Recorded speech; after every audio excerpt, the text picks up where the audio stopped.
in St. Louis, Missouri, educated at what was called Harding College at the time.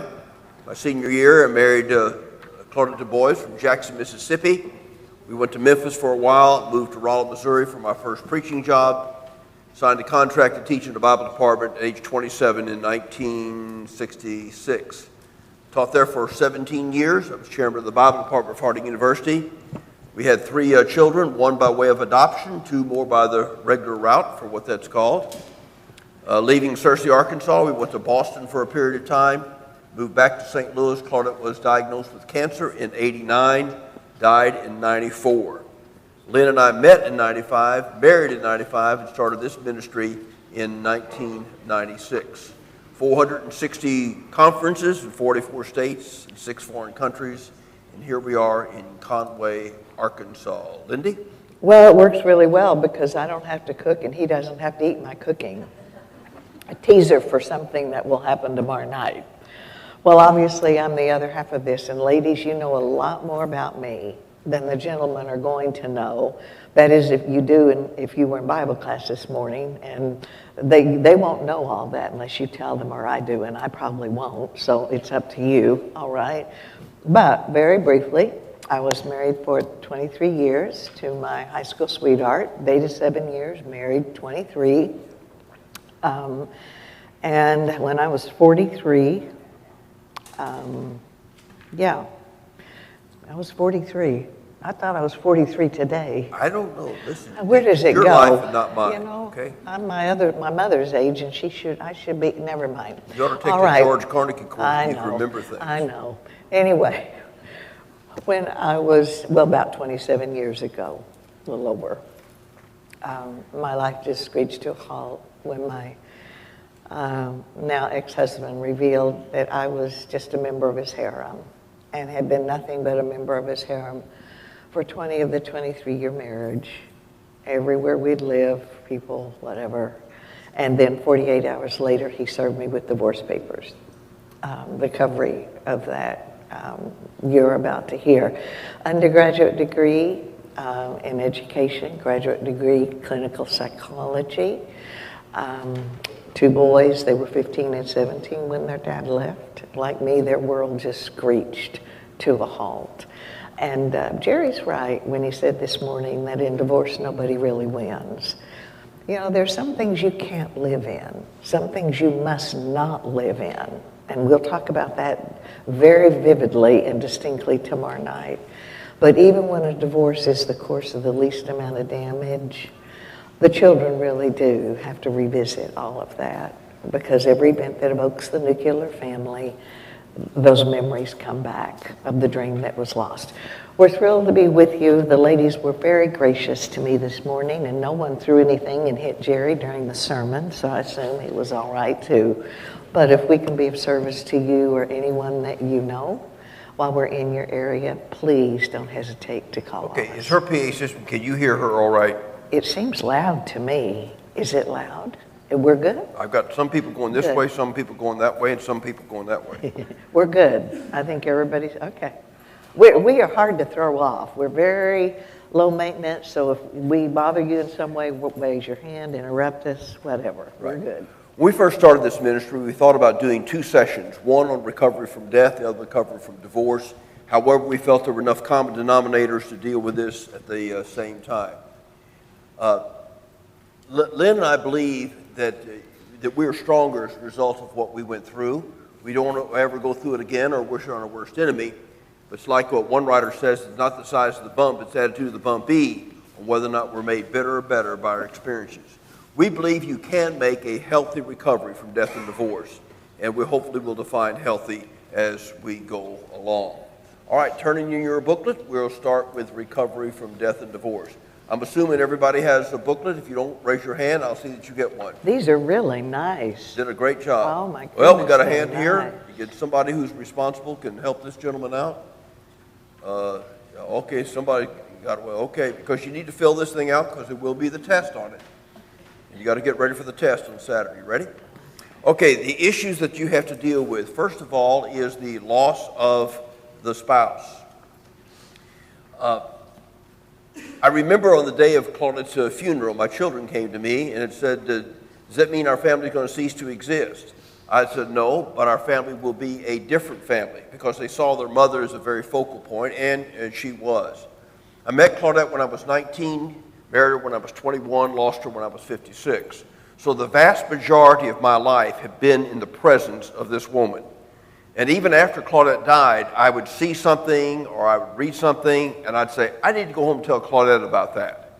Why? Because I had been doing it for 36 years, and I didn't stop just because she had passed away. In her case, here is the breadwinner, the father figure, here one day and then gone the next. So you have to deal with the loss of the spouse. Secondly, you have to deal with forgiveness. You say, well, I could see that with divorce, but what about death? Well, you have to deal with it also in death. First of all, you have to forgive the dying for dying. We've had to counsel this on a number of occasions. A person upset because this person has died. Well, he should have taken his medicine. He should have had his exercise. He should have watched what he ate. All this other stuff. Now he's left me with all these bills and these children and all this other stuff. Most people who die don't want to die. This was Claudette's attitude. And we talked about it several times because the last couple of years of her life, it was not if she's going to die, it was just simply when. Because the doctors basically gave us no hope. So I didn't hold it against her because she died. Secondly, then, you have to give unresolved issues. In every marriage, you're going to find issues. You're just going to have them, just the nature of marriage. Fortunately, Claudette and I were able to discuss those issues and resolve those. Sometimes you don't have that chance. My brother led a closing prayer one Sunday morning. Went home, and his wife had gone to meet somebody else. She came home at 2 o'clock afternoon, found him on the floor with a ruptured aorta, and he was dead 12 hours later. You see, you have to decide, well, if that's what happens, then you just got to say, well, had we had a chance, we could have resolved them just like we resolved the other issues. So unresolved issues. And then finally, you have to forgive yourself. Forgive yourself. We find people armchair quarterbacking. They say, well, we should have changed doctors. We should have had that surgery. I should have seen this. Listen, you did the best you could with what you had to do with. It doesn't mean had you done it any differently, it would have turned out any better. So forgiveness is a very issue in the case of death. Obviously, forgiveness is also an issue in cases of divorce. A little bit different than the agenda that would follow forgiveness after death, but forgiveness is forgiveness, regardless of where you find it or what for or in whatever arena. And we will define it in just a few moments. But initially, before we do, Jerry and I feel in order to heal after a divorce, it's essential that you just begin by asking God's forgiveness. Regardless of what happened, regardless of what went wrong, the marriage that was contracted to last did not. Now, sometimes a person is very aware of what he or she has done to contribute to the breakup of a marriage, maybe a series of attitudes, actions, a combination of things. And so certainly in those particular situations, it is imperative not just to acknowledge those things and to determine not to repeat them, but perhaps, strongly perhaps, to obtain whatever resources might be necessary so history doesn't repeat itself. I might be incredibly naive, but I just refuse to think that most people set out to sabotage their lives. I don't think that happens. What I do think happens, what I do know happens, is that every one of us will make the choices we make at any point in time to get us what we think we need at that point in time based on the information we have at that point in time. A lot of variables, correct? The problem is sometimes we don't have a clue what we need, and we certainly don't have the right information. And so being sorry for something and being really determined not to repeat it is great. It's a great start. But so many times people assume if I get rid of this person, I will get rid of my problems. Ladies and gentlemen, we are all the stories of our lives. I think it was just last week, some speaker, an article I was reading or heard, and she said, we all marry wrong because we're wrong. And that kind of took me back, but it's right. We're all flawed, correct? And so definitely be proactive to find out why I do what I do so history won't repeat itself. But all too often in our culture, because of words that I've truly grown to abhor, I think they were used concurrently the year, I believe, 1969 in the state of California. You know them, they're cousins, no-fault divorce, and what? Irreconcilable differences. Your spouse might awaken one day, not like the way you walk, the way you talk, the way you squeeze a toothpaste tube, and file for a divorce, and there's absolutely nothing you can do to stop that. I was not aware of that for an extended period of time. We each operate in our own perception of reality.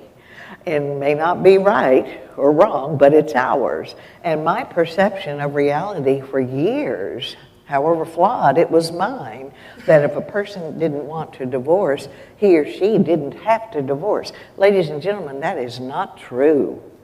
It is not. We have been in 44 of our 50 United States, and in all 44, and I assume the remaining 6, once divorce papers are filed, it moves into the legal arena. And you may retard it for a period of time, but I guarantee you, you cannot stop it. And ultimately, it won't matter if you agree, if you don't, if you sign, if you don't, if you want it, if you don't, you will be divorced. Why? Because the courts will get tired of having you on their agenda, and they will push it through. I think the most bizarre case I heard about 3 or 4 years ago now, a woman came to me and she said, "You're exactly right. My husband and I separated 5 years ago. We had lots of assets. About 3 years after the separation and the divorce was filed, we still couldn't agree on how to divide the assets. The judge got tired of it. He divorced us and told us to figure it out on our own." And so to assume that, you know, that someone doesn't have to divorce, that's faulty. And all too often someone will file and they're pushing this thing through fast and the other one's just cut off at the knees saying, "Wait a minute, let's get some therapy. What's going on here? What went wrong?" And the other one says, "No, I'm out." And the other is just reeling, and you really don't know specifics. Then I would just tell you, I recommend what I recommend to clients through the years. If you don't know specifics, just ask forgiveness for being human, something we all ought to do every day anyway, right? Like I said, we're all strange, we're all uniquely beautiful, we're all broken, right? I would prefer to say uniquely beautiful. We all have idiosyncrasies about us that are not right, they're not wrong, but they're ours. You might like peanut butter and sauerkraut on rye bread. Now, personally, that doesn't sound very appetizing to me, but no one died and made me boss of your culinary tastes. You have a right to eat that, and you go to heaven eating that. You might be sick a lot, but right. I think if any of us would be honest at all, we would have to admit if we've been married any length of time at all, our spouses have stayed with us at times because they were committed, not because we were worthy. So this is where you begin, just forgiveness for being human. Next, it's imperative that you forgive yourself. As we crisscross the country, we run into wonderful Christian men and women who've been through a divorce for whatever reason. They've acknowledged whatever part they've played in that, and they have been very proactive to correct anything that they see, errant attitudes, behaviors, just to become a better person all the way around. And intellectually, they will acknowledge that in the eyes of God, you know, they're great, they're fine. But yet they admit to us, and so many of you who work in the trenches with people, that they are incapable of forgiving themselves. In other words, they're riddled with guilt. Okay, at this point then, we're going to introduce a phrase we're going to get a lot of mileage of for the next 4 days. This statement transcends all cultural, ethnic groups. It's been true since Adam breathed his first breath. It will be true when the world is no more. Here's the statement. Anything God makes good, Satan can make bad.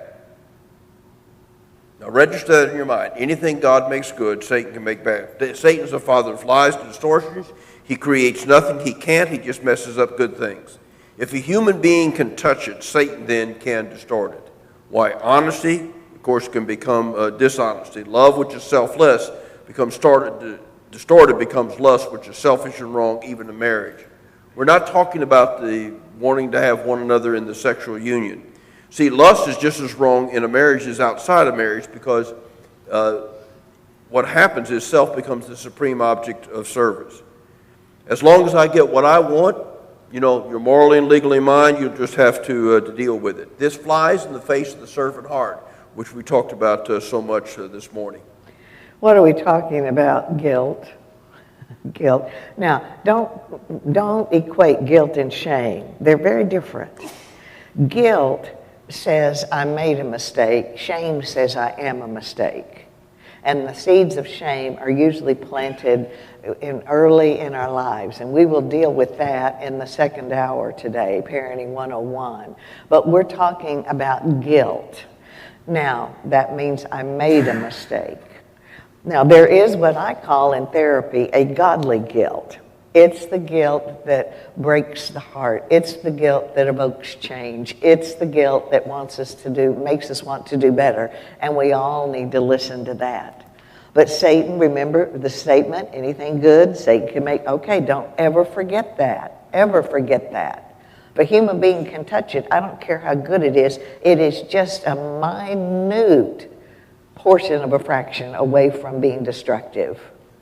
Satan says, well, I can take that. I can move guilt down here to mine to the continuum. I'm going to use it to sabotage your life. Because if I can make you feel guilty, I can paralyze you for anything you would ever do for God or good again. And I say when that happens, Satan has won twice. He enabled the sin that caused the divorce, and now he has the heart, core, and soul of an individual riddled with guilt. Ladies and gentlemen, there are many times in all of our lives that we can't trust what we think, and we can't trust what we feel. And you say, well, what do you trust? Well, stick around for the 7 o'clock hour tonight. We'll tell you. But for right now, when a person is doing the best they can do, ladies and gentlemen, it's never been about the perfection of our lives. It's the direction of our lives. If it's perfection, we're all booked, right? It's the direction of our lives that matters. And if a person is doing the best they can, really trying, the direction is good. If they keep playing the records of how they messed up or what happened to them, that is satanic guilt, not godly guilt. We'll talk about that more later. And finally, forgive your spouse. Forgive your spouse. Usually when a divorce occurs in our culture, it follows on a lot of negative things, doesn't it? Lies, maybe unfaithfulness, covenants broken, mistrust, deceit, and all manipulation and all the emotional baggage that goes with that. Now then, keep in mind, and this is crucial, we are talking at this point forgiveness person to person, horizontally. Everybody get this? We're not doing the vertical thing, okay? Not doing the vertical thing. We're doing person to person here. And I don't care if you're forgiving a spouse for dumping you. I don't care if you're forgiving someone for defaming your name, harming one of your children. It's the same. Forgiveness is forgiveness. We're doing person to person. It has nothing to do with someone saying, I was sorry. Please forgive me. It has nothing to do with anyone even wanting to be forgiven. My ex-husband never said he was sorry. He never looked back. Never showed any remorse that I ever heard about or saw to me or anyone else. When he served me with divorce papers, he was in the middle of still another relationship, and there it went. Now, that was over 27 years ago. So that means Lynn, in all her holy piety, snubs her nose at him and said, well, you didn't ask forgiveness, so you don't get it. And Satan says, you go, girl, you stink.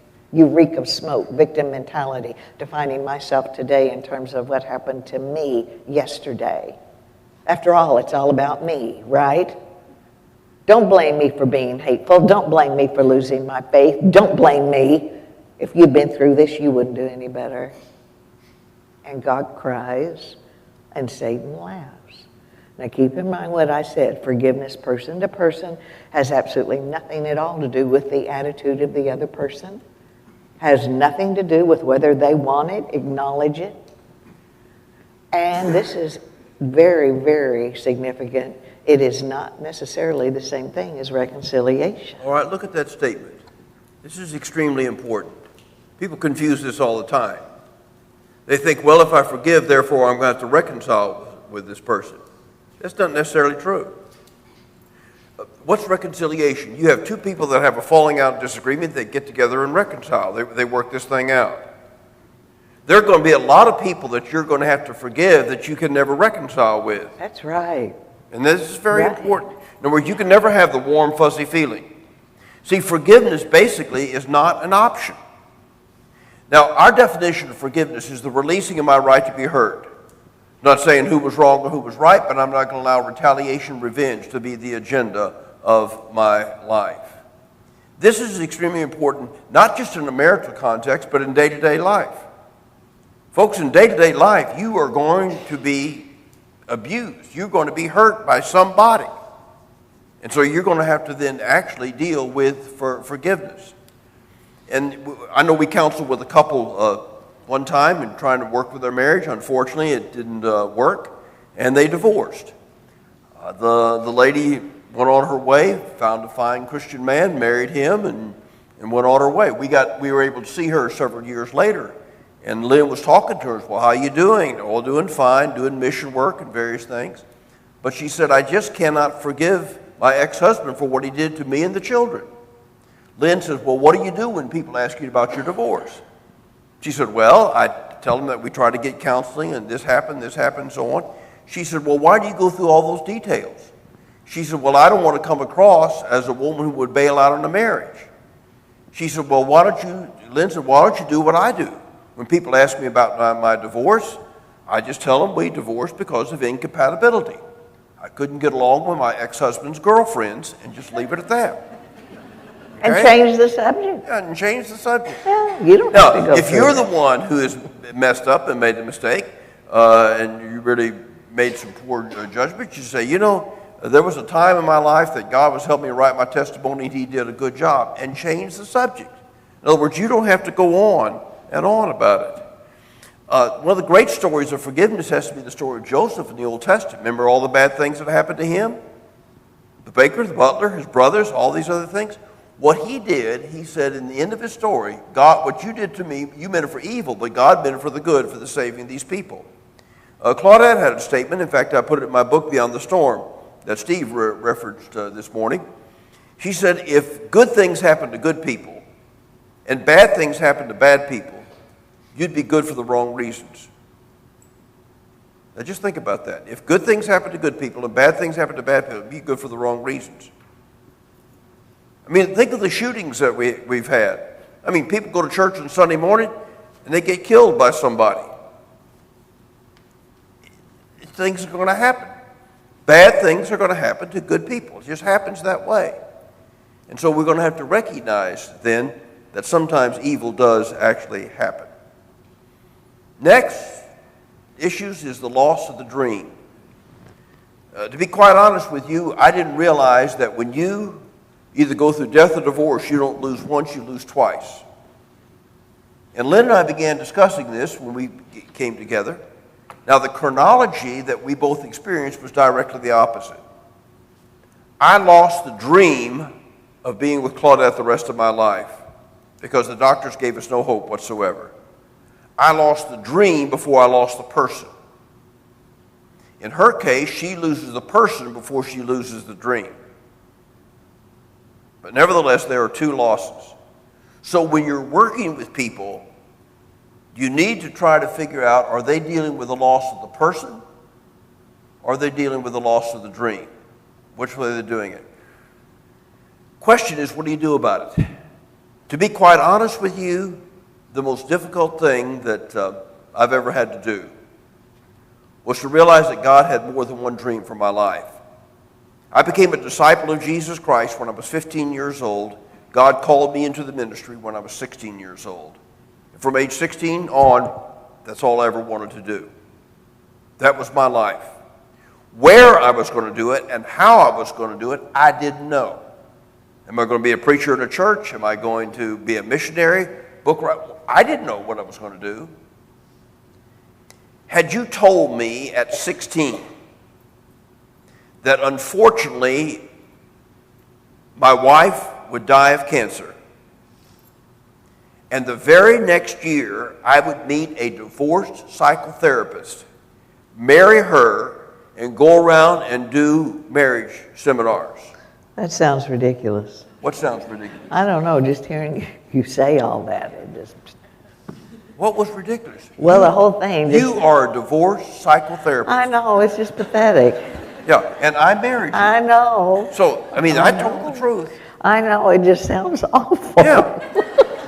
It just sounds Well- awful. Go ahead. Okay. Go ahead. Well, that's what I did. I know, I'm glad, but it sounds Well, I'm glad you're pathetic. glad. Hey, Because go that's what ahead. you did. I know, go Okay. ahead. Well, You see what I mean? This is not my training. I did my academic work. My doctorate degree is in homiletics. I train people to preach. And here for the last 25 years, I've not done that. Here's the thing that you've got to understand. God can have more than one dream for your life. And folks, this was very difficult for me. Very hard for me. Because I saw my life doing something else and not what I've been doing for the last 25 years.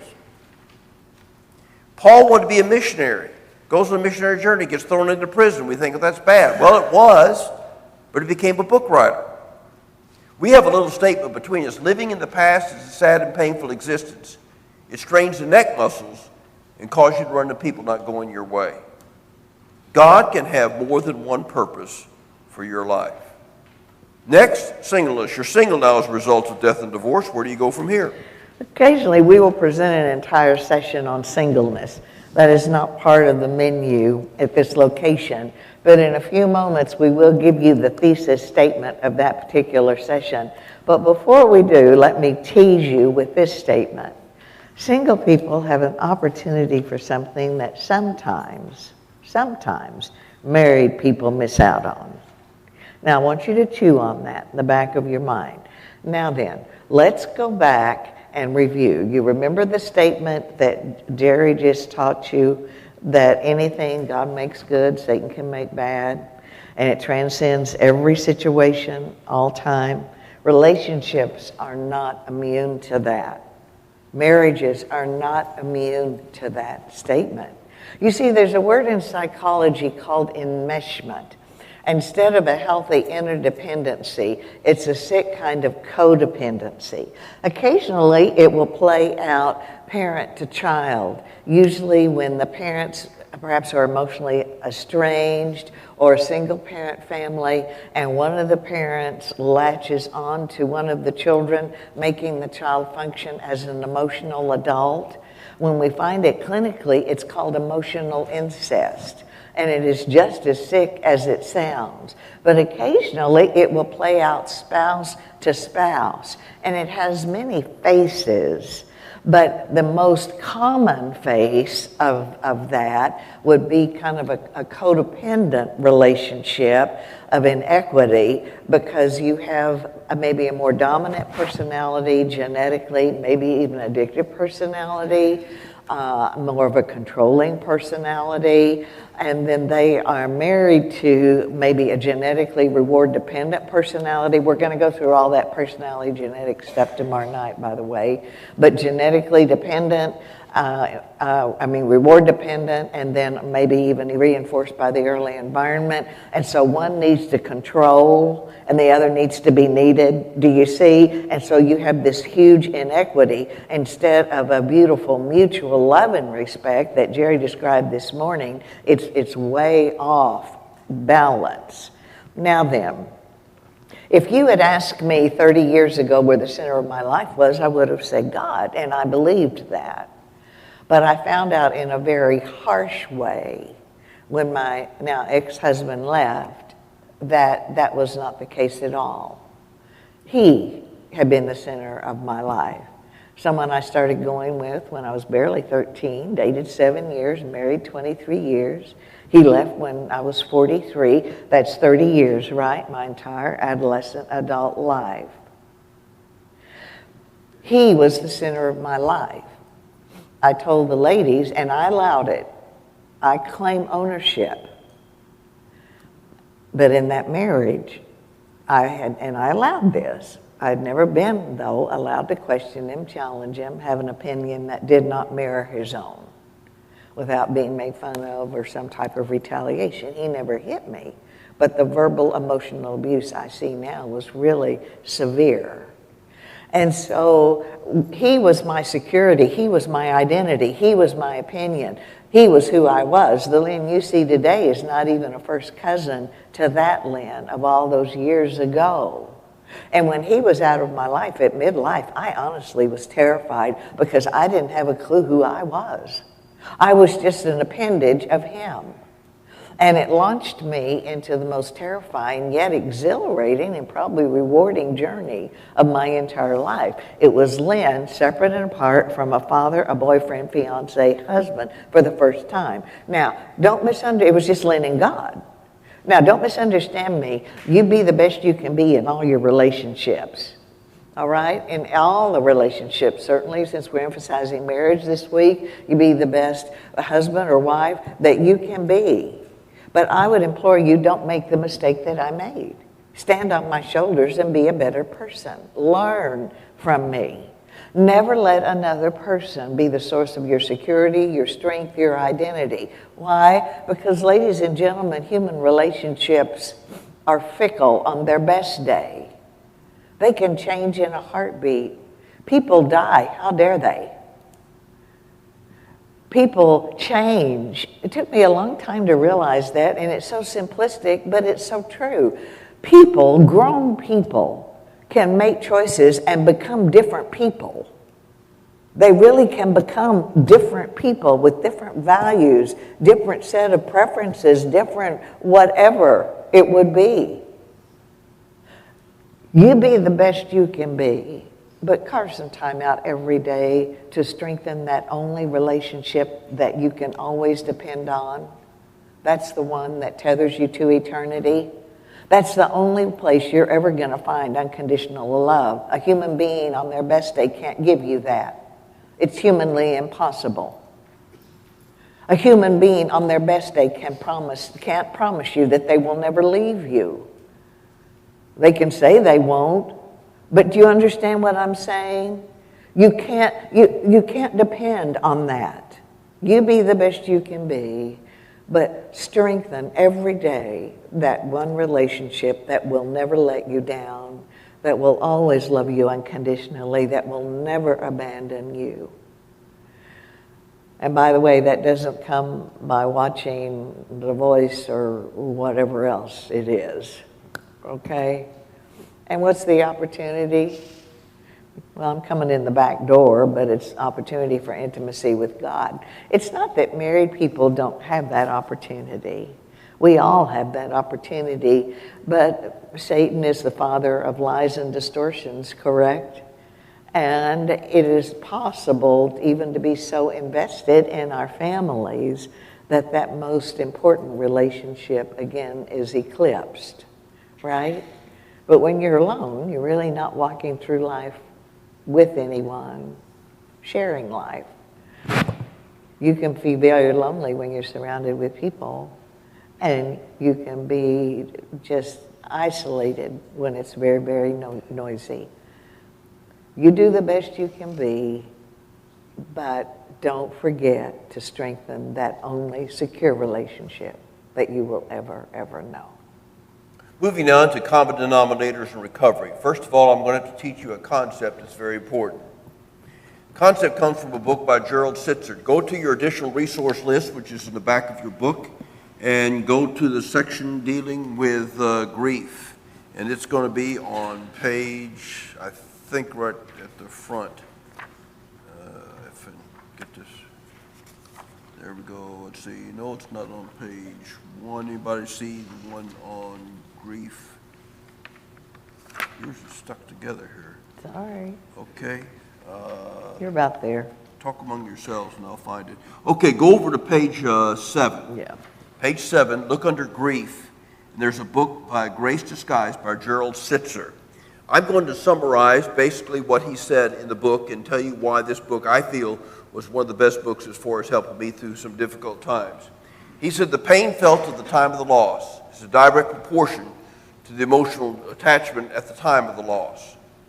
Now, let me tell you why that's so important. I told the men today that 14 months before Claudette died, my only brother, age 61, died very suddenly. My brother was my rock. He was 7 years my senior, best friend, the epitome of health. Unfortunately, he experienced a ruptured aorta and was basically dead, we discovered him 12 hours later.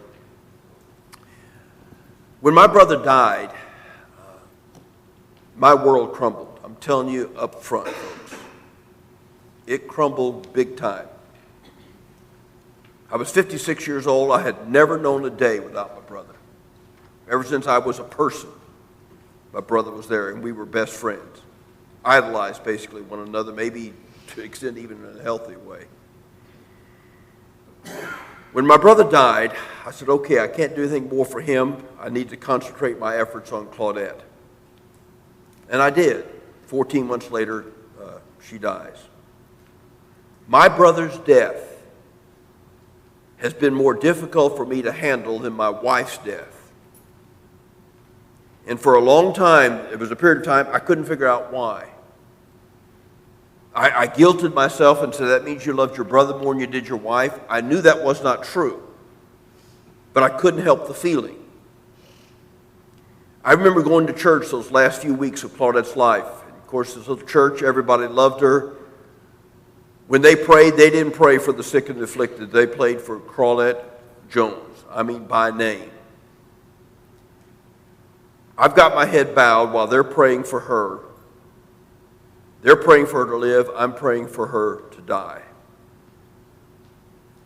Now, until you understand the difference between quality and quantity of life, you do not understand what I'm dealing with.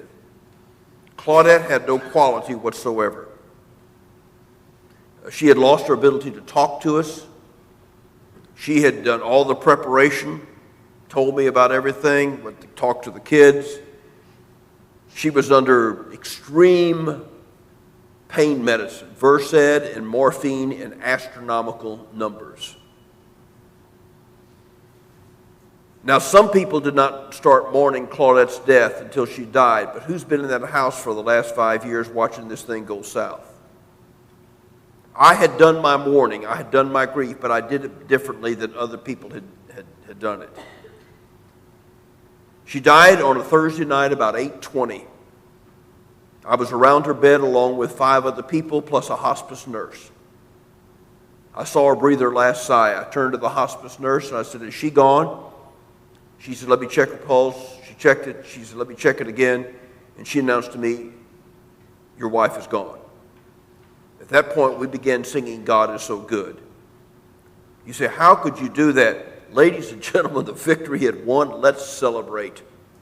She had done a great job of serving her Lord for her 56 years. It's a time to thank God for a great, great life. Now, after her death, I had to go back and revisit my brother's death. The difference is emotional attachment. What I found with Claudette, and I didn't do it purposely, she would be getting well, looked like she's doing better, I'd attach to her emotionally. Looked like she wasn't doing well, I would detach from her. I didn't do it purposely, this is just what I did. And so at the time of her death, I was not attached to her personally. That was not true of my brother. My brother and I were emotionally attached until the day he died. In fact, we were going to open the whitetail bow season in Missouri on October the 1st. The food was already bought. We were going to head to the farm on about the day before. Now, why was my brother's death difficult? The pain felt at the time of the loss is direct proportion to the level of emotional attachment at the moment of the loss. And that explained to me why I dealt with my wife's death differently and I dealt with my brother's death differently. What I'm trying to tell you, you will deal with some deaths differently. There might be a lot of factors why, but probably one is emotional attachment. Now let's take that same concept and put it in a marital context. Why do people divorce? Obviously, there are many reasons, but usually when a divorce takes place, one, or sometimes even both, are not emotionally attached. In the case where one is emotionally attached, the other one is not, the one who's not emotionally attached, out the door, and the other one's a basket case. Why? Pain felt at the time of the loss. It's right there. So this concept is an important concept if you're going to deal with either death or divorce. Read the book, and I believe you will enjoy it. Common denominators. Number one, circle the wagons. Simply said, do something for yourself and don't feel bad about it. Claudette was an amazing lady. She was very logical in many ways. I remember about 7 months before she died, she said, I want to have a conversation with you while I make sense. I said, okay, that's a good idea. Because the pain medicine was doing a number on her mind.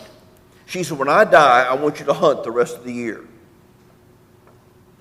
I thought, that's a good idea. I'd given up hunting trips because I needed to be with her. She died on a Thursday night about 8:20. Funeral was on Monday morning. Monday afternoon, my pickup truck was loaded, and I took off. I killed deer in 3 different states, ducks in Louisiana with the Duck Commander. Are you not jealous now?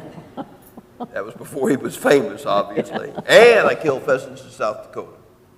Now, for some of you, do not realize what a spiritual high that is. In fact, that's what the Bible says do.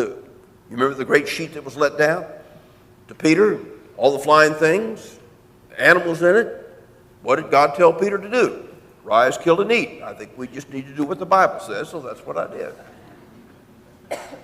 I took a trip from St. Louis to Springfield, Missouri. It's the home of Bass Pro.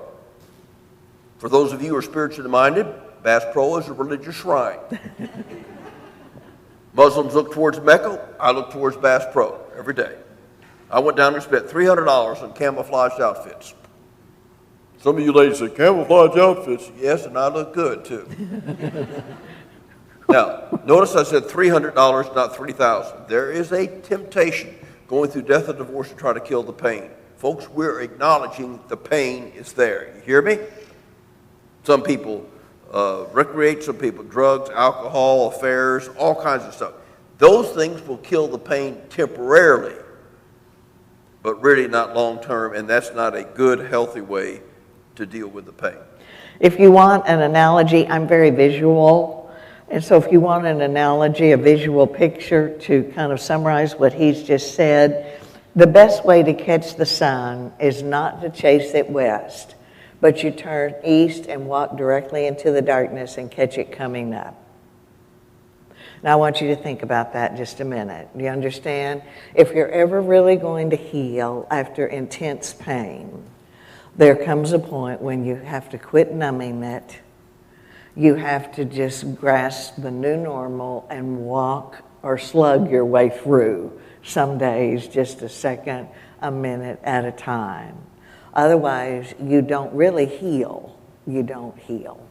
Next, obtain the help that you need. Now, if you have listened to what Jerry just said and about Gerald Sitzer's the pain felt at the time of loss, direct proportion, level of emotional attachment, and you've listened a little bit to my story, you have, and lay that, what he taught us about as a transparency over what you know about mine, you see a completed picture. And it isn't very pretty, but it's true. Evidently, my ex-husband had emotionally detached from me years prior. And you said, well, how can you not know that? Well, I guess I'm not real smart. I don't know. I don't know. I got smarter, I guess. I married you. Me. That was a smart move on your part. I guess that was smarter.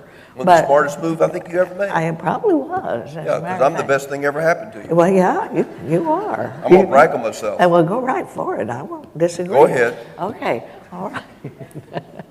Where was I? You were telling him what a wonderful person he was. All right. Okay. That's right. Okay. He had emotionally detached from me years prior. And I told the ladies this morning, he was a deacon in the church, Bible class teacher, very successful doctor, a physician, and gone a lot. And in the last 10 years or so of the marriage, if we even had a dozen meals together a year as a family, it was a lot. The boys and I were there, but he was not. And I guess he knew what to tell me when he was with me to make me think he was who I thought he was. Does that make sense? When in reality, he was someone very different. Tomorrow night, we deal with 2 solid hours. We have a lot of fun with those 2 presentations, but we hit some hard stuff, the heart, core, and soul of why people do what they do. And a large part of that perception, of those presentations is perception. Every one of us will create the reality that we have to see.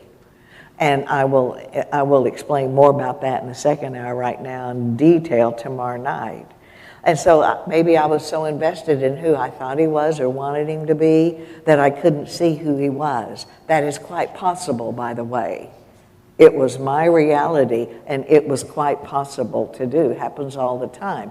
Anyway, he skated free. I mean, he was just on his way to another deal anyway. I crashed and burned. I told the ladies this morning, and I'm not embarrassed to tell all of you, I'm too old to be proud. I went into a clinical depression. Think less of me, go for it. I don't really care. I shut down my own practice. Oh, by the way, clinical depression just means it lasted more than 6 weeks and interfered with life functioning. And it did, big time. I shut down my own practice and went into therapy, intensive therapy, for 6 months. On antidepressants for about that same period of time. Think less of me. I don't care. It doesn't matter. All right, I'm telling you what happened. And I stayed in therapy off and on for a year because the litigation lasted that long, and it was one of those horrible, horrible things that you read about.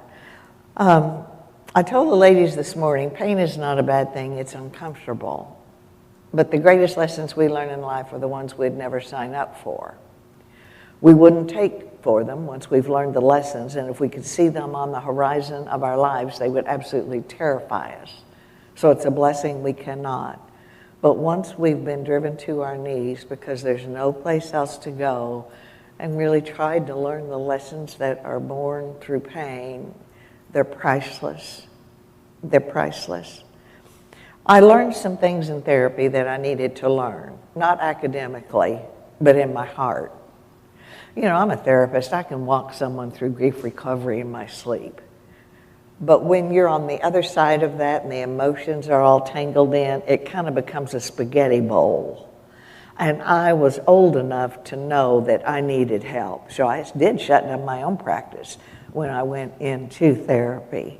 And I learned some things. The most important thing I learned is that God can pull you through anything if you can stand the pull. And faith does not negate pain. Listen to what she just said. Faith does not negate pain. Somebody said, well, if I had enough faith, I wouldn't hurt as badly as I do. No, you will still hurt. We're acknowledging that. Just because you have faith, it doesn't mean you're not going to be in pain. Faith will get you through the pain. A faith that cannot be tested is a faith that cannot be trusted. That's right. I learned a lot of other things, too, about myself. Again, that I needed to learn.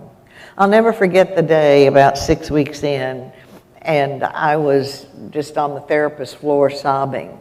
Where was this God I taught women about all these years? Why did this hurt so badly? Why couldn't I do this any better? Why was I in such pathetic shape? All of this thing. And I had a great therapist, by the way. He was my goalie. He kicked me back into play. Now, there would be a time for empathy, but this was not it. Why? I had been served with divorce papers, and my now ex-husband and his lawyer were trying to push this thing through really fast when I literally had my whole world yanked from underneath me. And I was struggling every morning just to get out of bed and try to be a decent mother and try to get to work and to do the things that I had to do. But higher order thinking, I mean, I was down here Maslow's basic needs here. But my therapist knew his job was to make me think, because I was having to make decisions almost on a daily basis, legal decisions that would impact the rest of the lives of our sons. And my therapist did it very, very well. He just watched me just sob for a few minutes, just very, very detached. And then finally he said, Lynn, look at me. Look at me. Now, when your therapist talks to you in that tone of voice, it kind of gets your attention. Now, I expected him to feel sorry for me or something, you know, but no, none of that, not then. And he said, look at me, and I did. And he said, you don't get it, do you? And I said, yeah, I get the fact that my life's been thrown away, get the fact that I've been dumped at midlife. Yeah, I get all that. And he said, no, either I'm going blind or something's happening. Are we good? You're fine. It's just okay. They haven't heard this strong stuff. Oh, hush. Oh. Yeah. Oh, they're automatic. So we're not creating enough. Okay, well, that's right really ahead. You're cool, fine. though. That saves electricity. We You woke can 3 keep them people off up in if the you back want. row. Okay. No, we didn't. Okay. And I said, get that? He said, no, you don't get it. And then he said something I'll never forget. He said, tell me, Lynn, if you'd been in a car wreck, most of the bones in your body were broken, and you had to have a respirator to breathe, would you be upset with your body? I said, no. And then he said something, he pierced me with his glare, his stare, and he said, your mind has been in a car wreck. Your mind has been in a car wreck. Everything you thought you meant to this man, you did not. Everything you have invested your life in has been a lie. Everything that, all your goals, your dreams, your hopes for this marriage are not true. And then he said something that was very significant. He said, you're going to have to get medical help or I'm not going to be able to help you. I don't know why that struck me so profoundly, because through the years, and still as I work with people on the road, I absolutely refuse to work with anybody that will not work with the three-legged stool. We are a three-legged stool, whether we want to admit it, ladies and gentlemen. We are. There is a spiritual leg. There is a very definite physical leg, and there is a mental leg, and the emotional leg threads it all. And if any one of those legs is out of balance, the stool is unstable, correct? And he was very astute enough to know at that point that my physical leg was really short. You see, I had gone on the divorce diet, not on purpose.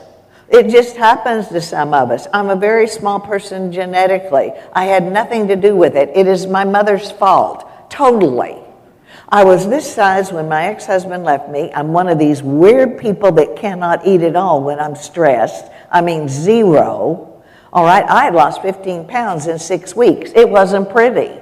If you don't eat, you can't think, right? You can't make the chemicals. I wasn't sleeping. My mind was vacillating between spinning anxiety and heaving with sobs in the depression. I was a huge basket case. And my therapist was astute enough to know, you know what, over here on the spiritual leg, I can pray with you 6 hours a day and we can study the Bible 2 or 3 more, and that's going to be good. And I can do therapy with you 7 hours a day if you want, that's okay, but none of those things are going to do one bit of good until we can get this physical leg stabilized, until you can sleep and you can eat and you can keep your mind from spinning all the time, or you can keep from crying all the time. That was the day I learned that pride is a horrible thing. And I swallowed mine totally and made an appointment with a medical doctor. He put me on antidepressants for a period of time. You think, I don't care what you think of me. I was on serotonin overload. It did not kill the pain. You don't want to kill the pain, but it helped control my emotions enough to bring this leg down so I could start thinking and making decisions. He gave me a diet. I had to ingest so many calories a day. He didn't care how I got them. I just had to get it in the body. He gave me something to help me sleep for a period of time. You may say, you really are pathetic. You're so weak. I don't care what you think of me. I was in survival mode. I had to do what I had to do. And by the way, ladies and gentlemen, if you have children, you do not have a choice about this idea of obtaining the resources. Remember the last time you were in the airplane and they were taxiing down the runway? They said if we had an oxygen problem, mask will drop down in front of you. What did they tell you to put it on yourself or your children first? Yourself, right? You see, children thrive under stability. Death and divorce creates a tremendous amount of instability. That's why you need to provide a stable situation for them. Whether you're the custodial parent, whether you're the every other week parent, or whatever it is, they thrive then under stability. And it's very, very important. Where they can stay in the same school, where they can stay in the same house. They can keep their same friends. This is extremely, extremely important. Next, environment, ours to mine. I remember when I was going on one of my hunting trips, my sister-in-law came into my house. She had a key to it, of course, and she changed all the den room furniture. You know, that was helpful to me because I could not visualize Claudette sitting on that couch with an oxygen mask hanging around her neck. So here again, what you have to do, you have to change the house and make that house your house. They say, well, I don't want to change anything because I don't want to forget the person. Folks, tornado could come through, wipe the whole place out, and you're not going to forget them. That's not going to happen. And so make that house your house. And I deal with people like that all the time. And then they don't realize. A good friend of mine, Mike Maple, died several years ago. I've worked with his wife, Dot. I said, Dot, this is no longer Mike and Dot's house. This is Dot's house. And you just have to have it that way. Environment, ours then to mine. Next, pain, praise, and prayer. We have already indicated that you're going to have pain. And this is where the praise of God comes in. This is why you cut out the secular. You fill your life with the good stuff. That's why we're such strong proponents of praise music. Put it in your car, put it in your pickup, put it in your kitchen, wherever you might be. Your prayer life is going to change. We call them basically heart cries. Next, identity transition. Who are you as a result of death and divorce? I think every young couple writes the script of their life, and you would not take that from a young couple for anything. It's beautiful. That's where dreams are spawned, right? But I think as human beings, we also have the tendency to assume that if life doesn't play out according to the script that I have written, that we have written, that it's a wrong life, it's a bad life. Ladies and gentlemen, look at the phrase, after you lose, life will be different. But different doesn't mean wrong, it just means different. Different doesn't mean wrong, it just means different. There's a phrase that goes, when God closes a door, he opens a window. I will add to that, close your eyes and feel the breeze. So many times after a loss, we spend the rest of our lives looking behind. Let me warn you, the what ifs, the if onlys, the why nots, all those things will literally kill you. There comes a point that you have to turn around, acknowledge the new normal, and look for the breeze of fresh opportunity. It's always there, sometimes blowing very, very slightly in places and ways you would never imagine. But it's always there. I told the ladies this morning, at least personally, I think the wrong question is why do bad things happen to good people? The question I think we should ponder more is what can God do with this? How can I grow? What can I learn? How can I be a better servant to other people because I was allowed in this situation? Remember, it's not right, it's not wrong, it's just different. We close with a final word about death, and then Lynn will close with a final word about divorce. Two things that I would say to you today. In connection with death, convert the person from presence to memory. Lynn is a presence. Claudette is a memory. She will always be a part of my life. You don't wipe out 35 years of your life, folks. You just don't do that. Secondly is what I would suggest you do as a ministry. My nephew was killed on May 28th, 1983 in a race car before his father's very eyes. Every May 28th, I have sent my sister and my brother while he was alive a card saying, I remember. Every July 4th, I still send my sister-in-law a card. Why? That was the date of Rob's birthday. What do we do with people when they lose a loved one? We send them cards and maybe take food over, maybe take them out to eat. But what are we doing with these same people 60 days later? 6 months later, where they're still working with it? I want my sister-in-law to know that I will never forget the grief that she experienced by losing Rob in a race car. Now, for some people, that might not be the thing to do, but it might be a ministry you want to consider. Final word about divorce, and then it's time to give you a break. I think the second most common asked question of me, the first would be the forgiveness thing. The second would be, what do you do with ex-in-laws, ex-relatives, ex-friends? What do you do with all that? Well, no one died and made me boss. But I can tell you the general rule and let you take it from there. If you can establish a new relationship with these people as a single and not a couple, new boundaries, new definitions, and being with each other doesn't mess with anybody's mind and emotions terribly, go for it. But unfortunately, that is the exception. Part of the collateral damage of a divorce is that it tends to be very polarizing. And people that you've vacationed with, you've reared your children with, had holidays with, you've been very close to, sometimes say and do things that are very, very hurtful, and sides are taken. If you see after a period of time it's just going to be impossible to maintain any kind of a relationship for whatever reason, I would advise you to take the high road. I would advise you to go to these people and thank them for the good times, the blessing they were in your life. There were some good times. They were a blessing. And then just tell them your life had taken a new trajectory now. You realize it's difficult for everyone to be around in any kind of a dynamic there. But assure them that you won't come by as much probably or call, but you'll stay in touch occasionally, and social media makes it so easy to do that, and assure them, especially if there are children involved, I'm thinking grandchildren, that you will make every effort to make sure they have access to their grandchildren. They need their grandchildren, and their grandchildren need them. And then you kiss them goodbye in love. Do not expect that to be reciprocated. Don't expect them to say thank you very much. I don't care what they say. This is all about you. You do the right thing, and then it won't matter if you see them the next day or the next week, the next month, 10 years. You don't have to look down. You don't have to be embarrassed. You can look them in the eye and smile. Even if it doesn't come back, it doesn't matter. Why? Because you've lived above it.